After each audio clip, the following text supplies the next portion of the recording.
It was my first day of student teaching in a special education program at a high school. I never saw Jay that day. I could hear him, though, tearing apart a storage closet as he was observed through a peephole.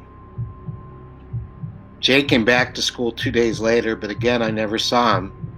At the end of the school day, I did see the big, strong aide, now bloodied and bruised, who had been hired to work with him. And I remember thinking very explicitly, when I get my degree, I hope I have enough flexibility in where I work that I will never have to work with someone like him.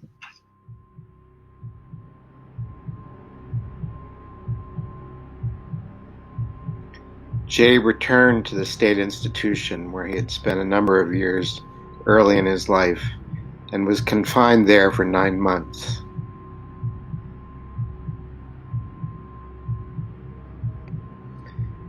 Fortunately, for both Jay and for me, things did not work out as I had hoped.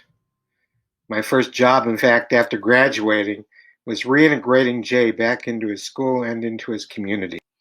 The focus of the program was on controlling his behavior, and our strategies included the use of physical restraint. Our approach eventually backfired, however, and did so in a really big way. Several months after I left to teach, things fell apart. Cycles of aggression, restraint, and abuse had slowly escalated, leading both Jay and one staff person into a terribly negative dynamic from which neither could escape, and ultimately led to Jay experiencing significant physical abuse. 9 months later, Jay moved into my home and stayed there for 11 years. One event from that time really stands out. That's when he deliberately spilled a drink on the kitchen floor. And he looked at me, and as he did so, he had this expression on his face of utter fear or horror. This was his first attempt to communicate with us an important lesson, and that was, in everything you say to me and everything you do with me, you need to be communicating that I am safe with you.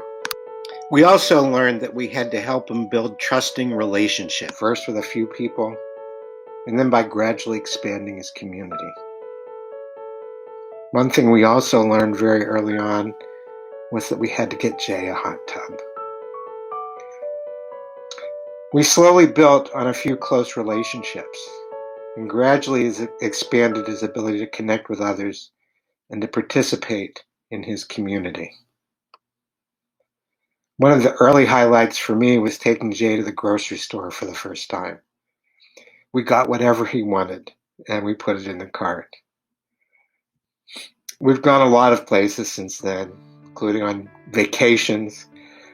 We've actually flown several times, once to Florida, once to New Orleans. We've done a lot of fun things with Jay. There have been ups and downs over the years. He is now supported by an agency in a home that he is renting with the option to buy. We have dinner with him once a week, and he often comes to our house to visit.